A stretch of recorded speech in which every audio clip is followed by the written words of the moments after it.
Hello, YouTube. This is Piss Moan, and today it's still the same day, but we're going to review movies. Yay!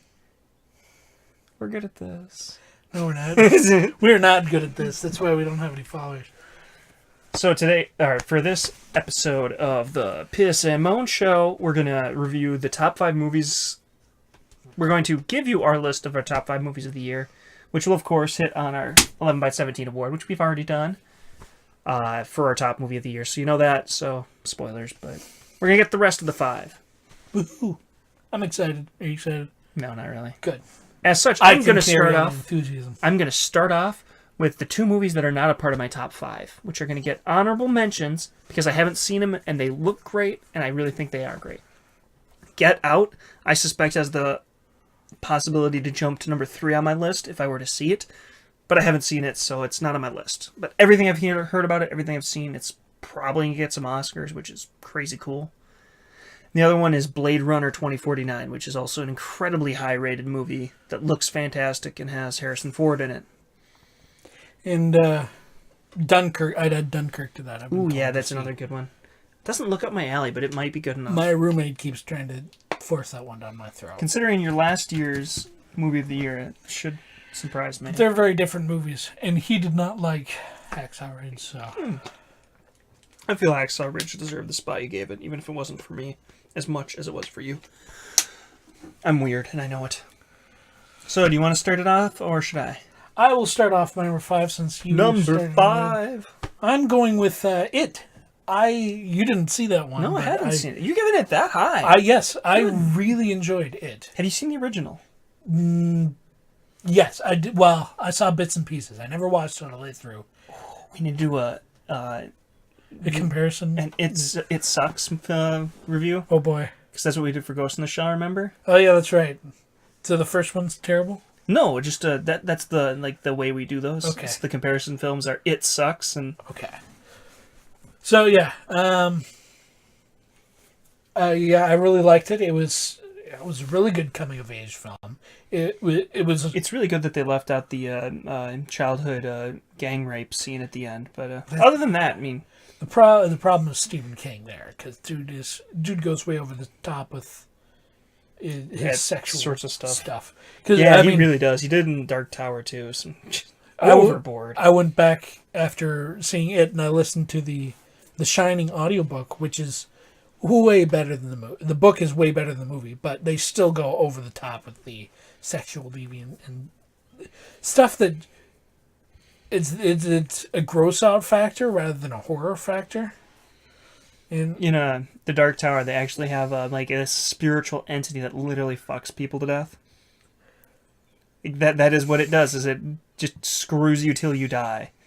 And that's how it gains its sustenance. Okay, that's one thing you can put in a book if you're in charge, I guess. But it was really good. I honestly enjoyed it more than Stranger Things season 2. I liked all the characters, especially I hate to call him the fat kid, but that dude did an excellent job of acting. I really liked his character. I really like the fat kid too.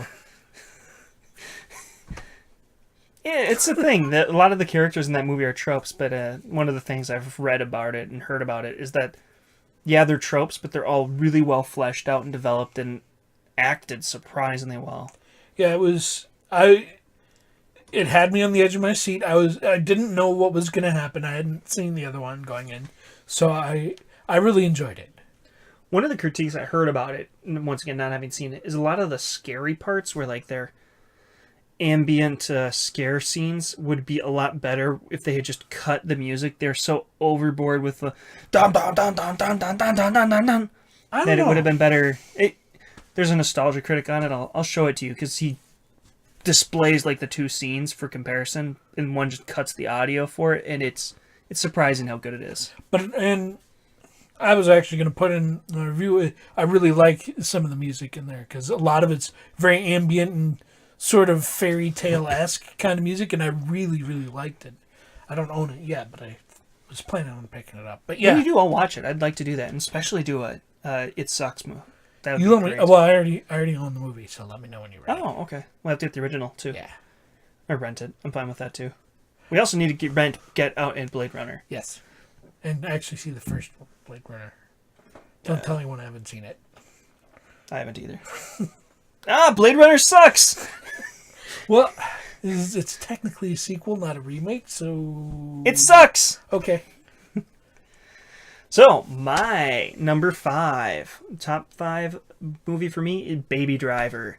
I loved Baby Driver. It was excellent. The casting and the acting was phenomenal. Maybe the only one that was a little over the top was, what was his name? Jamie Foxx's character? Yeah, Jamie Foxx. He was a little over the top, but it fit for me. It didn't bother me. I liked him. The way they killed off one of the villains, like right at the end, was fantastic. Okay, that ends that cycle. That's the end of his arc, I guess. That was one of my choices for one of the top 5. It was between that and another movie, which I feel like Baby Driver should be something that all people looking to get into film experience, just for their use of combination choreography and audio. That's something. Sound design masterpiece, definitely. Yeah. Incorporating music with the gunfire and door slams, just everything. The entire movie is choreographed to the music. That's awesome. Some of the practical effects, like when one of the shots is him driving really fast and then swinging the car and stopping the car perfectly next to the camera. It looks really cool in the movie. There's a lot of really good scenes like that. It's my number 5 movie of the year. Beating out all of his that I didn't put on my list. And Thor Ragnarok, even. Sure. Number 4. Number 4. My number 4 movie was... Tales of Berseria. No, that's video game, and that's number 1.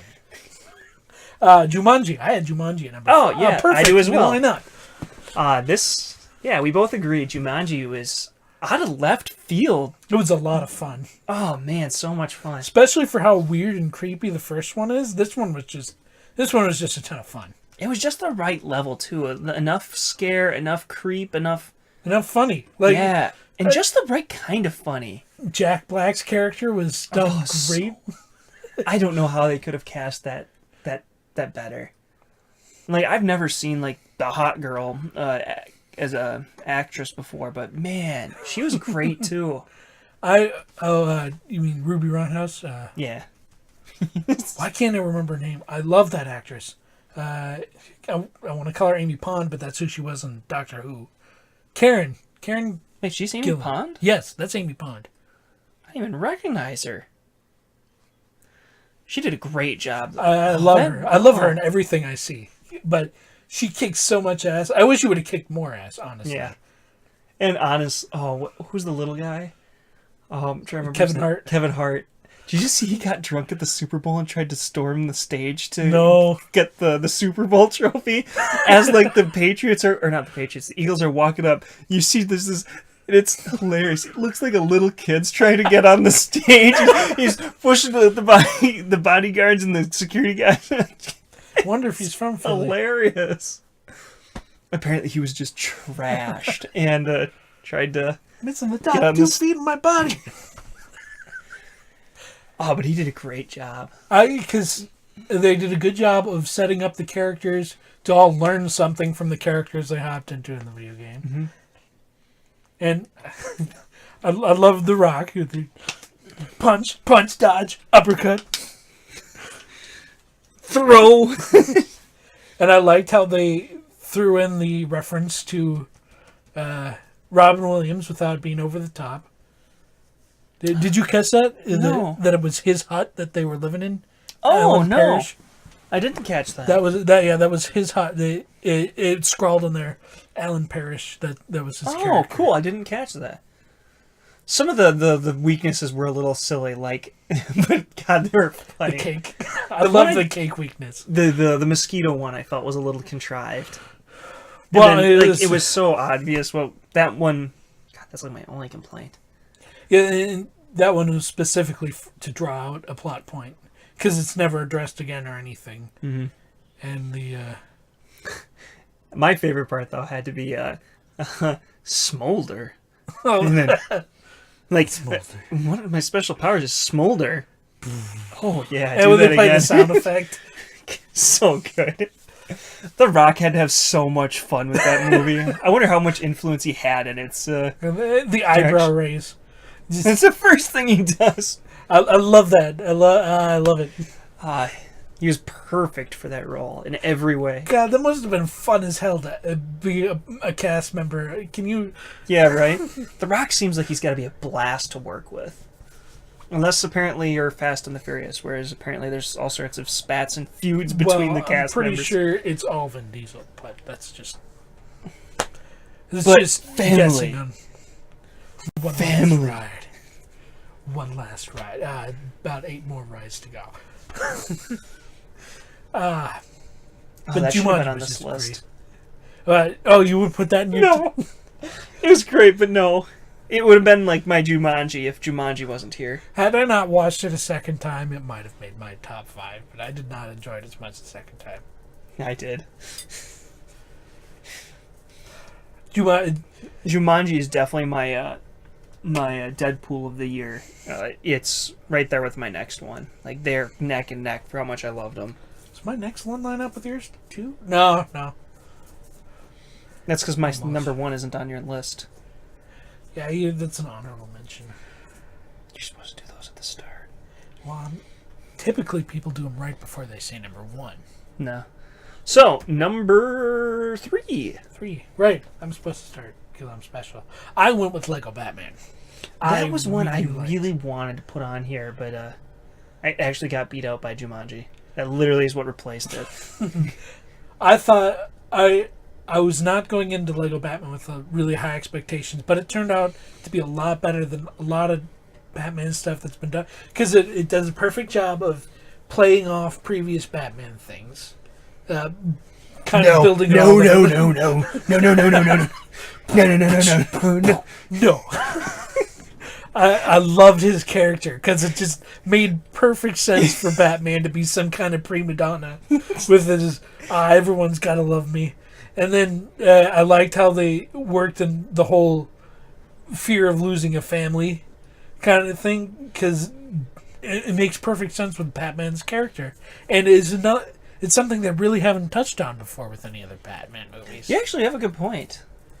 You You really do, actually, now that I think about it. It seems really contrived and straightforward of a plot, but given it's Batman, yeah, it really is a unique take on the Batman thing, especially considering his history.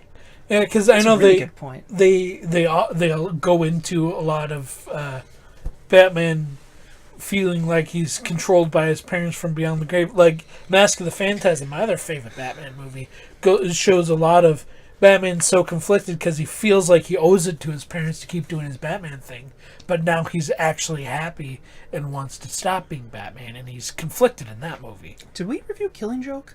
I don't think so. We need to. That one was pretty good too. But As long as you cut out the first. yeah, I mean, you skip, what is it, 40 minutes into that movie, and then you get the movie. I don't think it was that long. It was like 20, I think, but...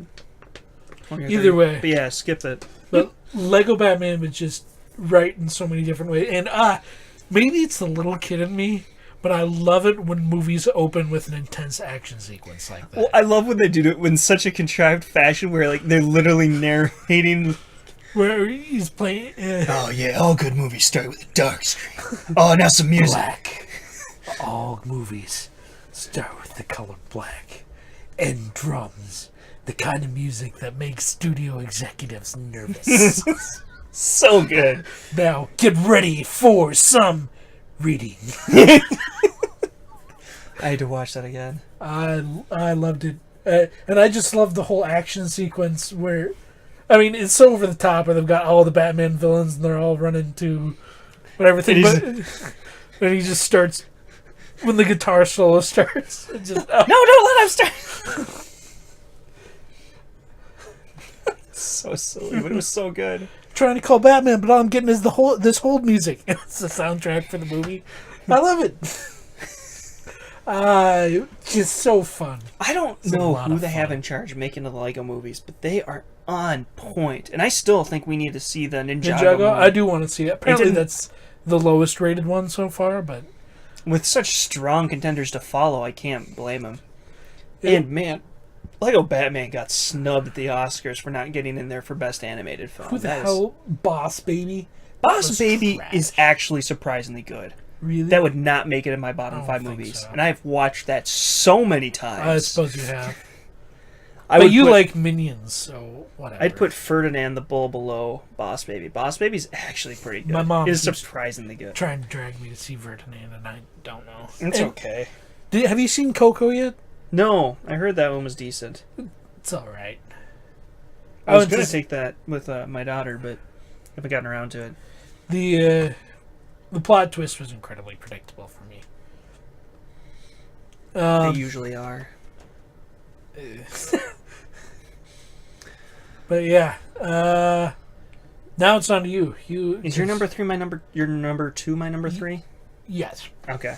So my number 3 is his number 2. So we'll kind of do them at the same it time. works. Yeah, Hitman's Bodyguard was, oh man. I don't think that would have been the movie it was if they hadn't cast it as well as they did. Getting to see, not Chris Evans, but Ryan Reynolds banter off of Samuel L. Jackson. Samuel L. Jackson was amazing. It's what I gotta imagine it was like working with Jackie Chan and Chris Tucker. Oh god, that would have been fun. I love it when they show the bloopers for Rush. I would love to see the bloopers for Hitman's Bodyguard. I imagine they've got to be there. Actually, yeah, they do. They show some of them in the ending credits. Yep. Like Ryan Reynolds just by himself. Director's cut. I wonder if he's a method actor for how he acted that scene. Sorry, weird off. You know what method acting is, right? Isn't it where you live the character? Yeah, but because the way he sounds so pissed when he says that line in the trailer in the What is this? credits, I wonder if he's a method actor. But it was hilarious. It was well paced. Interesting way to build characters. And they're so well fleshed out, and just oh man, they're great. They both grow. Actually, Perfect yeah. over the top action sequences too. And a cool way of combining their two styles of action into one action film so well. The part where he goes to the windshield. What happened to seatbelts? Ah! Seatbelt rule. His response is just ah! No, he uses an expletive. Did he? I can't remember. Oh man, it was so good. There's so many of those. And I mean, some of it's contrived for how they meet up again after their divided action scenes. Like, that would be my only complaint is, okay, Ryan Reynolds randomly wandered all over town to this tool shed where he kills one of the main guys, and then Samuel L. Jackson just pulls up right up front outside. Hey, what are you doing? Let's go. What a crazy cool fight scene. That was so... God, Ryan Reynolds is becoming the next Jackie Chan. No, I think Jackie Chan still got some. Yeah, Jackie Chan Foreigner left was in him. top notch. That was fun. Well, not. And we need to watch the one with him and Bam Margera. Huh? It's like Rumble in the Bronx or something like that. Oh, No. the that's the old one where he's in No. the cast. Yeah, there's a new one that just came out pretty recently, like 2017 actually, where he's it's like I think it's a buddy cop film with Bam Margera from Jackass. They're the two main characters. They're not worth it. They're terrible. They're great when I was in high school, and Well, That's take where your they word for it stayed. that we have more we need to see. Yeah, it was so fun. it was great. That is my Deadpool this year. I know I said Jumanji was, but this one was it, and it was on its route to being my number one, like guaranteed. It would have beat out my number 2, which is his number 1. Can we jump to that? Your name? Well, let's see, because I mean it lines up perfectly. Your number 3 is my number 2, and your number 2 is my number 1. So, Yep. all right, that worked. Why not? jump I just wanted to hit on it because Your Name, I think, is probably the best made movie I've ever seen. Just bar none. It's masterful. But there's other movies I like more than it. It was the same complaint I made last year that pissed you off. A Deadpool I don't think was the best movie, but it was my favorite. Hitman's Bodyguard was gonna be my favorite movie of the year until it got beat out by Silent Voice, my number one. And actually, it'd be the other way recommend. around because Hitman's Bodyguard came out after. Did it? Yes. Well, Much. then Silence? No, then Hitman. Your Name. Oh, right. Hitman's Bodyguard beat out Your Name for me for favorite movies. So even though I feel Okay. like Your Name is a better movie, I liked Hitman's Bodyguard Even though more. it's higher on your list. Yeah, because I think it's a better movie. Okay. He's being confusing. That's what I do. And there was no way I was going to pick anything other than Your Name as my favorite movie because nothing makes me so happy as watching that movie. And that's a Silent Voice for me. I haven't watched it again That yet, doesn't make me happy. and I'm worried about it, that I might not enjoy this much the second time, but oh man, that movie connected with me.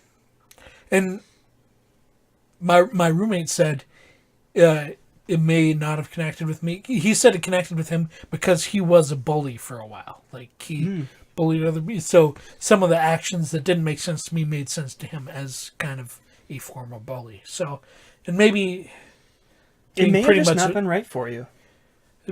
being... I was a victim of bullying, but mostly I was a victim of loneliness because I didn't have much friends. Period.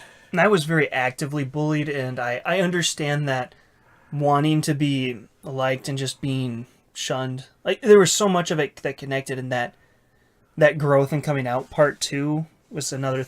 everything about it was connected with me. We're just kind of hodgepodging all of this top 3, 2, and Well, 1 together. the top 2 for us are your top 1 And- we've already discussed. My Yes. top 1 we've already discussed. So. No, we haven't. We Yeah, have we not did. We've done a review on We Silent done a Voice. should you watch it. We Yes. didn't do a review. I don't want to do this as a review either. I'd like to sit down and do a full review after we watch it again, because That's fair. it's my favorite movie. It was a really good year for movies. It really was. It was also a really bad year for movies. Some great series that just got poopsicles for editions this year. And I'm super worried because I feel like Disney's infecting everyone with their generic, pander to everything possible kind of movie making. Because essentially, The Last Jedi, Guardians of the Galaxy, and Thor Ragnarok are all interchangeable for the humor style, the kind of Yeah. nonsensical character growth, if any. Marvel has really moved towards Guardians of the Galaxy, like the Avengers side. Which is weird, because the original Avengers had comedy, but not such slapstick as Guardians. And Guardians did it right. They nailed it, and it was good for them. They lost their way on the second one, though. They did not quite get what made their comedy good in the first one. Which was pretty much all Ryan Reynolds. Not Chris Pratt. Chris Pratt, thank you. It's not the muscle-bound guy. He isn't what made that movie, and you really misused him as a comedic asset. I thought they did good with Groot, but not with... Could have done without Rocket. They misused him so badly, too, because I liked him in the first one a ton. Could have cut him out of the movie and would have made it better for me. Mary Poppins, y'all! I liked him. He was great. I like him That's as cool an to see actor, him. too. It was cool to see him reused in such a great way. He's the character with the most growth and development. Yeah, but that was all so they could kill him Kill him. off. A dog's purpose! Yes! Stupid ass. Stupid ass. Bull. It's not like he had a super powerful weapon that could have eliminated everything in there easily. As clearly established in all of the other scenes of using it. Oh well. And that's our top 5 movies of the year for both of us. We And- should have ended it with talking about a top 5 rather than complaining. Yeah. Excellent year for movies. Your really Name, A was. Silent Voice. They were Hitman's Bodyguard, Jumanji, some just knock it out of the park. Fantastic. Freaking Batman. Batman. I mean, that Batman didn't even make it into my top 5 says a lot. And Baby Driver. phenomenal. So many good ones. It was hard to pick which ones were the best. A Silent Voice and Baby Driver were definitely honorable mentions for me. You're supposed to say those before we talked about number one? Yeah, but we're trying to cheer ourselves up after complaining at this point. Yeah, let's not bring up Star Wars again. So, any words of wisdom? Yeah, stop singing.